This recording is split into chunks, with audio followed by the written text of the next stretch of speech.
Well, it's Friday, the last edition of the program for the week. Today being Friday, the 22nd day in the month of May 2020. Welcome to the platform right here on Flow 94.9 FM. This is the pinnacle of all discussions. And of course, we take a look at issues as it affected their nation, Nigeria, and also as it affected their state, Abia State. Welcome today. My name is Michael Oni. Well, economic analysts across board are upbeat on the looming recession as a fallout of the COVID-19 pandemic that has held world economy on the jungler, and nations are waiting on the edge. Business moguls are apprehensive, just as SME operators wait with breath of what the outlook would be. But of course, arising from the National Economic Council meeting yesterday, the Minister of Finance announced that Nigeria is headed towards recession given the constant shortfall in the federation revenue and the crash in oil price. The Minister of Finance, Mrs. Zainab Ahmed, yesterday said an assessment of the Nigeria Bureau of Statistics indicates that Nigeria's economy will go into recession at an average of minus 4.4%. Now, Mrs. Ahmed spoke while addressing journalists after the National Economic Council meeting, and I will try and bring up that audio later on the program. But remember that a country's economy goes into recession when its gross domestic product, that's the GDP, reduces for 2 consecutive quarters. Now, Nigeria's GDP figure for the first quarter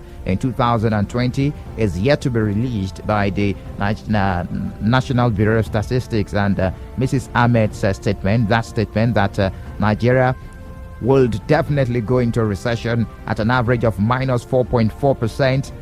That statement suggests Nigeria's GDP would reduce for the first quarter of 2020 and reduce further for the second quarter, indicating an official recession. Nigeria is one of the countries hardest hit by the impact of this coronavirus pandemic. A large number of our budget is funded by the oil revenue, which makes up over 90% of the exports. And the sharp drop in these oil prices globally has meant reduced income for Nigeria. Nigeria also closed a large part of her economy to prevent the spread of the coronavirus. All its airports are still closed except for essential flights, while businesses are only opened partially. And of course, the Minister of Finance, Mrs. Ahmed, also spoke on why Nigeria was gradually reopening its economy despite the daily increase in coronavirus cases. And I quote, this is a very difficult time because the challenges we have now are double. There is health challenge, there is an economic challenge. Even as we are addressing the current health challenge, we still have to look at how we can support the economy so that the economy does not fall into depression. That's according to the Minister of Finance. She further went and said, we have to feed the people, and you can only feed the people if people go out and farm. We are a very large population. We don't want to take the risk, and we don't have enough fund to cushion the effect, end of quote. So that's according to the Minister of Finance, Mrs. Zainab Ahmed. Now, the picture looks very gloomy. How can state governments survive with impending shortfall in national revenue?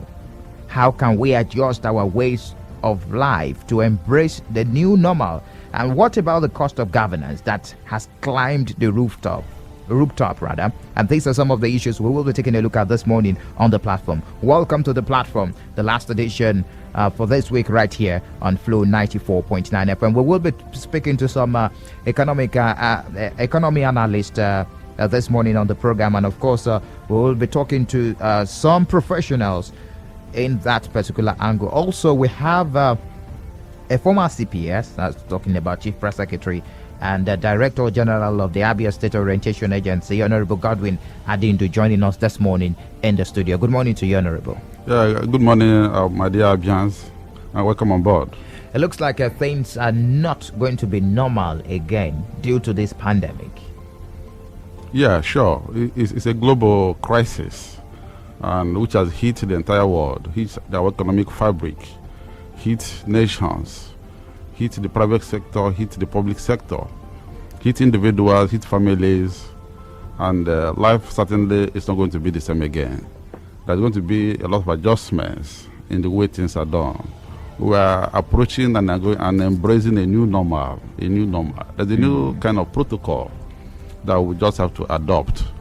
We're going to face harsher times, and that's the reality of the day, and we just need to brace up to it. That is the language. We need to brace up to it. Nobody should deceive anybody that life is going to be the same again. If you go into history after the 1918 crisis, it took the world about 20 years before things came back to normal. We are talking about a state like New York being stranded, being put to a halt for going to 2 months now. You are talking about a whole nation put to a halt. No movement, no action, no food, nothing. No work. People are not producing, people are not going to work.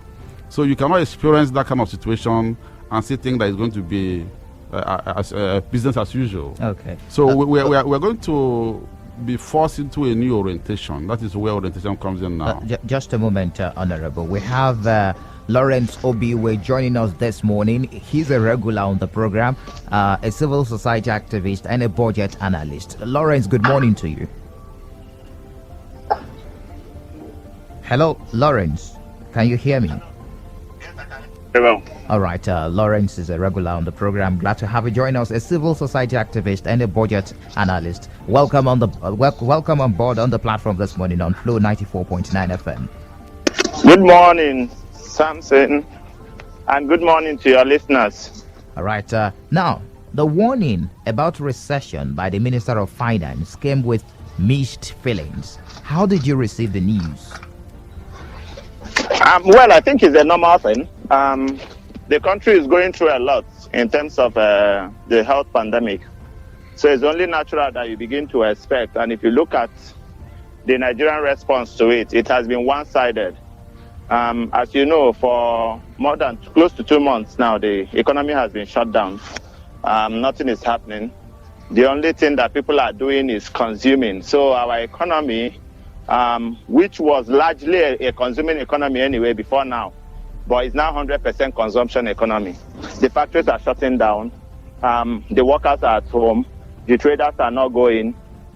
The service industry is completely wiped out. Whether you are talking about tourism, you are talking about hospitality, is it aviation? So everything is on dormant mode. So, and the GDP of the economy, which leads to recession or not, is that of what is being produced as against to what is being consumed. Yes. So if you now have a largely consumption economy with production completely gone down, our oil prices is worth almost next to nothing, even though it's beginning to rebound in the international markets. So I don't think it was a surprise that the minister was talking about recession. I think it was expected. Expected, like you said, but it's important to note that before a country's economy goes into recession, its gross domestic product reduces for 2 consecutive quarters. We've not even had that of the first quarter released and the second quarter released, but the minister is coming out to say, well, the country will go into recession at an average of minus 4.4%. Yes, even though you wait for these numbers to come out. But I think that the trends, if you do the trend analysis, you understand why the minister was almost speaking with 100% certainty. The gross domestic product, which is your yardstick for measuring whether you are doing well or not, has to go through 2 negative GDP for 2 quarters. Then if it enters the third one, then you enter recession. There is no doubt that the first one will end up in negative. There is also no doubt we are in May, we are in end of May. You only have one month to complete the second quarter. So there is also no doubt that the second one will also go to negative. Then when you talk about the third one, if you look at the projection from all around the world, Nigeria, the world economy is not likely to kickstart for the next 4 months. So when you put the 3 trajectory together, the trend, I'm not sure there is any doubt as to the direction of the economy is heading to.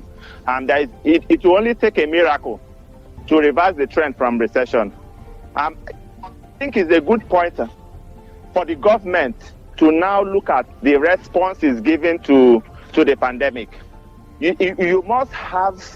Before we go to the response, Lawrence, this morning, you said something that it's one-sided. I want you to break it down. You said the approach given by the federal government has been one-sided. If you look at what the government has done, it's just been to contain the pandemic. But we all know, let's keep economy aside. We know that from February 27th to now, more people have died of even police brutality than the COVID-19.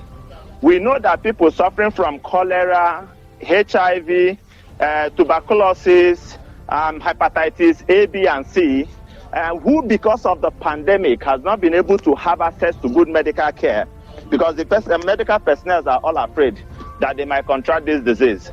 More are dying from these diseases more than the pandemic. Hunger, depression, and anxiety as a result of the country being shut down. More are also dying from this more than the disease itself. That's on measuring even the health and social well-being of the people. Now, if you take it back to the economy, why the government is shutting down the whole country to contain the pandemic? It is forgetting that the economy must be productive for people to be able to eat enough to survive the pandemic. And if you are going to even win public trust, you must make sure that their welfare and well-being is at the forefront of any intervention that you are doing in an economy. The government at different levels have claimed to have given palliative. I think the highest of which is the 20,000 that the federal government is giving. We have gone 2 months with this 20,000. Prosper, you and I knows that 20,000 will not be still be there in any of the households. So you see that the palliative are there enough. I'm not questioning whether they got to the right people or not. I am assuming that the right people got it. In 2 months, how much is living expenses in an average family of 4 people? And we know that that's the far cry in Nigeria. So the response they have given to the economy has been lackadaisical. More premium has been paid, not even to the health sector, but to the pandemic itself. You have other diseases that are ravaging our economy. Even statistics up to today still gives that malaria kill more people than the coronavirus. So except we begin to balance both economy and our healthy status, we'll be running into a problem. So the government is now should begin to think how to gradually ease up the economy. Most of the factories are shut down in Nigeria. That is leading to unemployment. A lot of seed capital that people have been using to trade in are being consumed because they are at home. So even if you restart the economy now, you will have about 10 to 20% of people who are doing very well that will be begging. So is there a plan for government to shore up people's capital, to liquidify it so that people can go on with their businesses? So just a moment, Lawrence, just a moment now. The picture you're painting is that the Economic Accessibility Committee set up by the president, headed by the vice president, Professor Yemi Osinbajo, has not been doing anything because as this... Okay. Well, they have not done anything. I don't think that there is a doubt over that. They've been meeting, they've been having meeting, and of course a virtual meeting has been projected on the public space. Yeah, but beyond the public meetings, the virtual meetings they hold, is there anything, Prosper, that is tangible that today you can hold and say this is what they have come up with? So the economy is not waiting for anybody. We have counted 1 quarter. We are waiting for the next quarter tomorrow, as in within this pandemic. So if they are meeting without bringing any policy that can help. Now, if you're talking, CBN has come up with support for SMEs. The issue is that where are the SMEs? They are all at home. Who's producing? Nobody is producing. So who are you giving the support to? So that's the bigger question. It is beyond rhetoric. What we are facing is great economy. Even the greatest economies in the world are also looking forward to the recession. So now compare it to a tottering economy like Nigerians. I don't think we can still afford to waste more time. I think we have wasted about close to 3 months on this thing. We must look for a way because right now there are no vaccines for it. There is none that is going to come before December of this year. There might never be any. Since 1980 till today, we are still living with the HIV virus. We have only looked for a way to manage it. So I think that the focus should be how to live our lives in this new normal. Because this has come to stay. It's for us to now frame our lifestyle around it, looking for how to both survive economically and survive the disease itself. So in your way, in the resolution you're actually putting forward now, I mean the answers to some of these issues you've raised this morning, you're saying that there shouldn't be a total lockdown of the economy, which is directly having a negative impact on the GDP. Of course. I don't think we need it. For instance, you are wearing masks. Meetings are going virtually. Now, the only problem you have is how to make the factories and the manufacturing organizations respond to the emergency. And these are things you are supposed to give them time, because even if you open the economy next week, they will have to deliberate and look at the new normals. So if you are now delaying, it means that you are buying time that you don't have. So what we need to do is to open the economy, put up strict guidelines on how to live within these new normals in the world. Every other people are opening up their economy. The US is more interested in opening the economy than fighting the pandemic. People have condemned Donald Trump for that. But if you look at the realities, if the US economy goes down, the whole world goes down.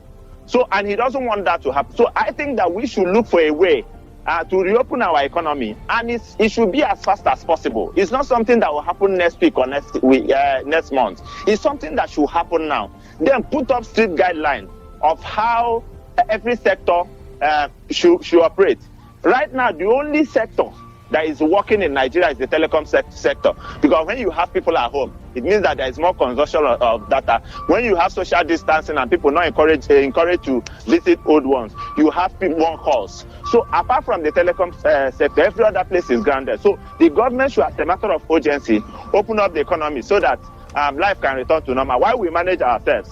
Nigerians have passed through worse. Malaria has been here for all we know. Pneumonia has been here for all we know. We have managed HIV from 1980 till now. So we have shown capacity to be able to manage some of these pandemics. So I don't know why this is now different. What we are doing wrongly this time is that we are copying and paste whatever we see abroad. But if you look at the social security and safety net in these countries, you can compare it to that of Nigeria. So why are we copying from people we know we are not up to? We must grow our own indigenous solution to solve our problem. Some of them are economically stable. We are not. Even before. Okay. Lawrence, you've spoken extensively on the adjustment to be made at the federal level. Now, let's break it down for the common man on the street. The adjustment now, don't you think there are some adjustments that should be made by the common man on the street? That's what I'm saying. I think we're already living with it. We go about with our mask on. We try to social distance. You understand? So what I'm saying is that except you open up, people will not see the extra things they need to do to keep themselves safe, because we are still second guessing. Now it's like children locked up in a room. Once you open up, everybody's desperate to get some fresh air. So even if you look at even the social distancing being preached by government, every time they have opened for people to go out, people throw caution to the wind, because that is the only time, and there is limited space. There are a lot of things to do. Now, even when they go out, they are not going to look for a living. They are going to look for what to eat. So, and it's only when you have earned a living that you can eat. So it's like beating a child and telling the child not to cry. So while I agree that citizens must make some necessary adjustment, which we are already making anyway, you can hear the background, the noise at the background. I'm already at the factory. So we are making those adjustments, but we need to open up for people to understand, okay, this will not work, this will work. Okay. We need to do this, we don't need to do this. All right. Even at the local government level, the state also follow through, because usually say the federal government is nowhere. There is no place called federal government in Nigeria, but you have a place called state, you have a place called so some of the things that will be released as policy at the federal level are supposed to be implemented at the state and local government. So there must be collaboration, strict collaboration for things to work. All right. All right. Thank you very much, Lawrence Obiwe, a civil society activist and a budget analyst. Thank you very much for joining us on the platform this morning. Thank you very much, Preston. Okay, that's Lawrence. Honorable Godwin Adindo is still very much in the studio. You heard Lawrence's analysis.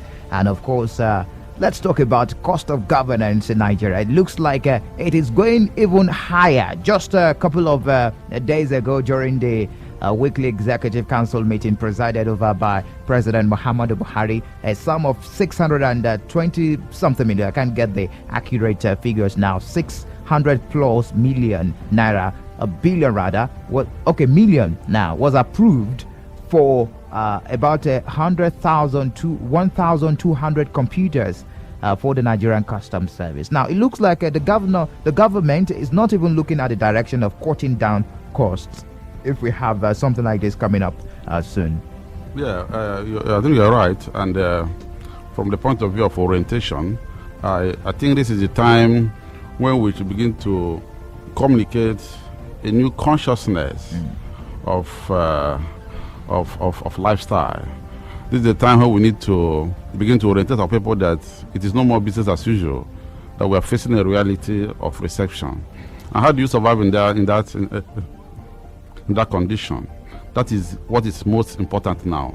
And that should be the new line of communication, both the Commissioner for Information, Minister for Information, even at the federal and the state and local government level. We should begin to drum it to our people that we are facing a new normal, there is a recession in town, and we need to make a lot of adjustments, starting from the weight of governance. The government is an omnipus that carries a lot of weight. Okay. And most of these weights are not necessarily important. I mean, they could be readjusted.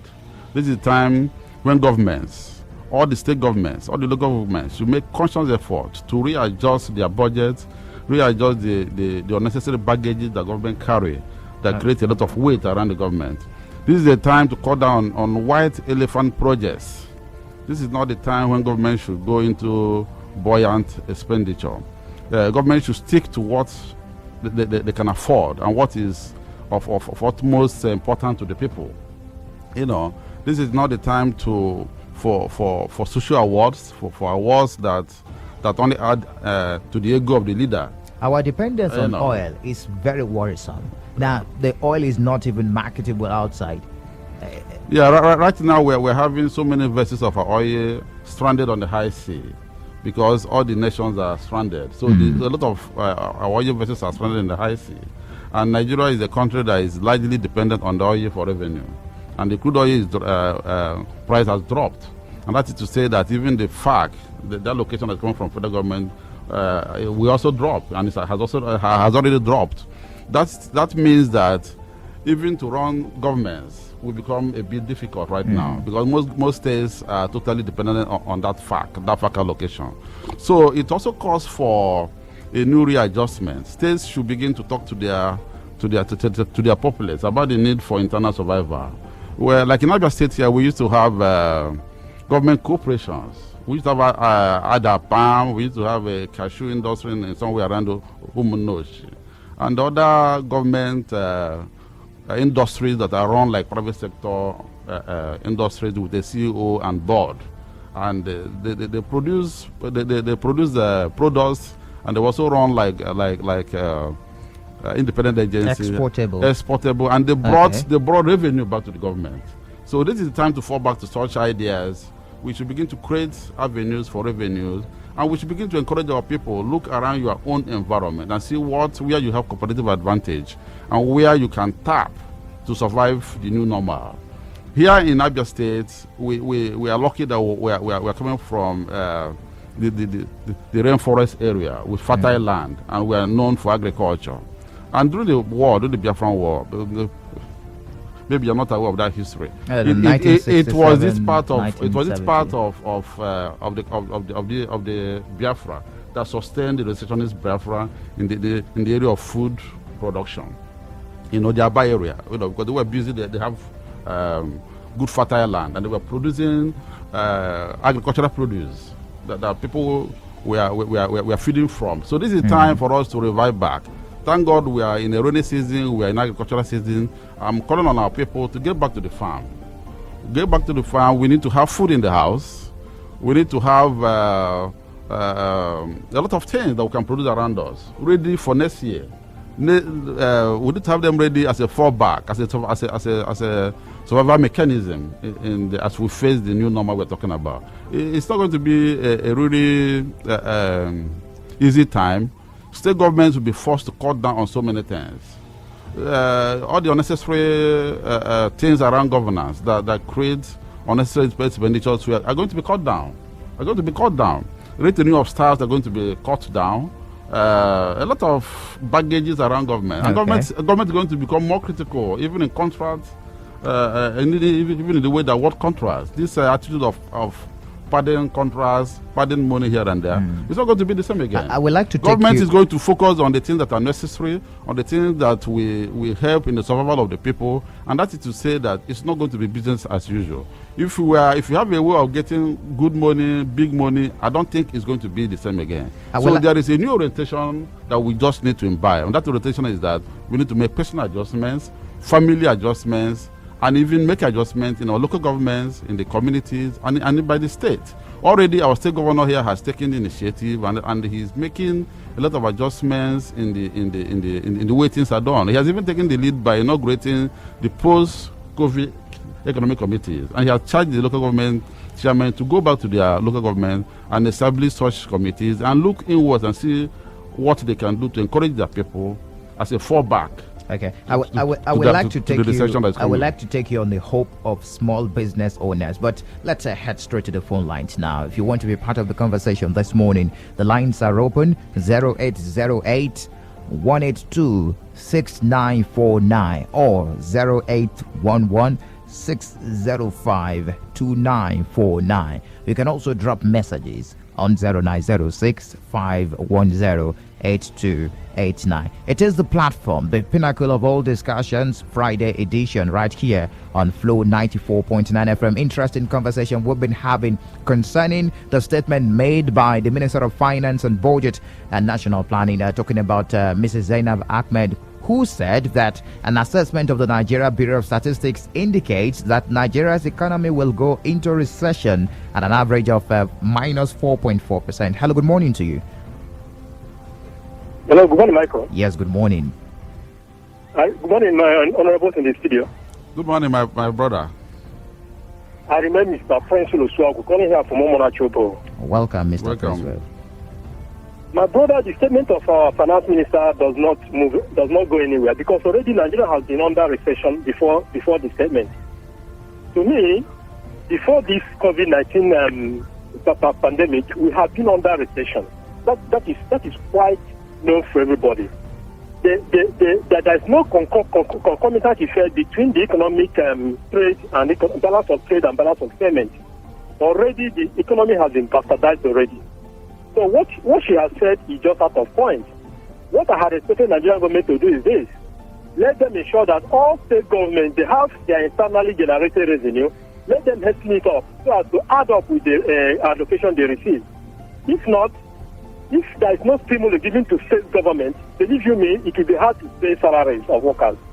So what the federal government also have done is this: not telling us that we run into recession. We had already into recession already. Let them ensure that they give us stimuli by giving loans to states, by making sure that states internally generated revenues are being stimulated so as to help states to pay their salaries.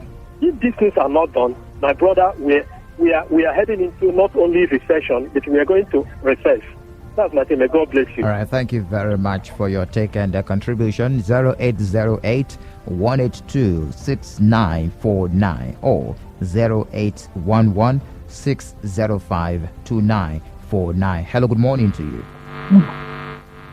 Hello? Yes, good morning. Michael, good morning. Good morning to you. This is Andy Chu. I'm calling from Secretariat Road. Okay, you're welcome. Thank you. A lot has been said about economy and COVID-19. The issue is this, I've said it severally in this platform, that the government should, before implementing any policy, should look at the people, the economy you're managing, before you know the kind of policy that will work with it. It shouldn't go about copying and pasting, looking at other developed countries like US, the policy that they are working with. You now want to implement it to Nigerians. Okay, for Umaya, for instance, now, the highest industry in Umaya is keke riders. Why did I say so? People that live on daily income. Any economy that is being dependent on daily income, if anything should happen to it, it goes down to the average masses. Should I use the word poor masses? Okay, for instance now, who eats to live? Hello? Who eats live to eat? Okay. For instance now, presuming our economy in this state now is what it's supposed to be, you will see masses. For instance, the economy that is being depend on entrepreneurship, if as provided no man is concerned, most people don't even depend on what government should give them, or you giving them quality. How long are they going to eat it? To round it up is that these 3 days of opening of markets is just enough. We should open up our markets from week to week. Then we'll observe the preventive measures that will help us to live and eat to live. Thank you, Michael. Thank you for your contribution. Thank you. Hello, good morning to you. Please move away from your radio set. Good morning. Good morning. How are you? I'm fine. Morning to you. What's your name? Yeah, I've been calling on this line several times. Thank God I've gotten you. Okay, good to hear your voice too. Nigeria is also a lot of viruses. You didn't mention your name. Virus. This is the most prominent of it. We had a lot of viruses draining the economy of Nigeria. Boko Haram, number one. Look at Haram and so-called Amajuris coming to the southeast south. In Dangote trailers, they are supposed to distribute cement. They are not distributing trained. These are those so-called Amajuris are trained Boko Haram soldiers. Quote me. These are the viruses we have. We have the virus of non-availability of fertilizer for farmers to go to farm. Are you hearing me? Yeah, I can hear you loud and clear. Yes. The virus of non-availability of fertilizer to go to farm. Part into in farming season. Almost now we don't have fertilizer. Even if it is available, they are coming into private shops. They are supposed to be sold in the local government, but they now go to open markets and find them. They are not in the local government in the country. It's a virus. We have so many viruses attacking Nigeria. That's not people. People are now human beings, human virus of those in authority. Instead of them to use the money that is made, they allocated to them to do the work they are supposed to do, they now put across. They are not going to some other businesses. We read about it. The virus of Boko Haram and the virus of henchmen, so-called henchmen, these are factions of Boko Haram. And yet into the southeast. Quickly wrap up a thought. We are in jihad. Economic jihad plus the virus. I think that one is using. All right. Your time is up. Thank you very much. You didn't mention your name. COVID-19 virus, I think it is biological warfare. All right. This is my submission. Thank you. Thank you. That's another myth. Some persons are saying, well, it's a fight between China and the United States. But then it's very important you still stay safe. Hello, good morning to you. Hello. Yes, good morning. Hello, good morning. My name is Akoma. Welcome. Okay. I thank you for the information that you have been giving to us. I thank the men who are there in the studio. But I really want to say something concerning the recession. Okay. Nigeria has been in recession before this pandemic. And I really want to tell us that this 20,000 naira that they are saying that they are paying into individual accounts has not reached so many people. Even the thing that they are saying that they are sharing, the palliative and the very poor people are here crying. Why don't the federal government see us through at least open the door, let people go for their ways? We have seen the method, putting on your face mask and every other thing that you can, at least social distancing. Anybody who is intelligent will understand that this pandemic is here. We are suffering here. Nobody is having anything to feed the family. Please, if the federal government can hear us and hear our cries and open the door so that people will go out and get something to eat. Nothing is happening here. Government is giving nothing to people. As I'm telling you this, I'm shedding tears here for the poor people. Thank you very much. All right, thank you for your contribution. Now, Honorable Adindu is still very much in the studio. Let's talk about the hope of the small business owners. Just recently, Central Bank of Nigeria released some palliatives for small business owners, the SMEs, to access using NISRAL. That's the microfinance bank under the CBN. And that has gone some level to cushion the effect. But they are saying, well, we're not in operation, then why are you giving us a palliative in form of loan that we should pay in a year? If you default, there is a particular surcharge that will go with being a defaulter. Yeah, there are two arguments to that palliative that the federal government say it has given to SMEs. Okay. One is that it is not done in a way that the real SMEs can access it easily. If you meet the average person in Aba, he will tell you that he hasn't heard about it even in the first place. So my advice to the federal government is that they should make it more accessible. They should communicate it better so that people will be aware.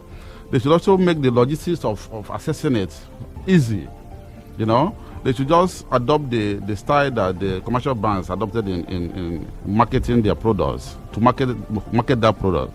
But by creating zonal offices, state offices, local government offices, so that these small business owners can easily go to a nearby local government office, a nearby center, and make applications and access the loan. If you ask them to go to the internet and fill forms on the internet, my friend, you are sure that none of them, a whole lot of them, are not going to be able to access that funds. So if the federal government is actually sincere about helping the SMEs to survive, they should liberalize the organogram of that office, so that people, the real business owners in small cities, in big cities, can easily access it. In Abia State here, you know that the greater number of our people here are small business owners. And if there's a state that should benefit much from that palliative, it should be Abia State. So I want to call that there should be a zonal office in Aba for that operation, so that people can easily go to that office, fill their forms, and access that fund. All right.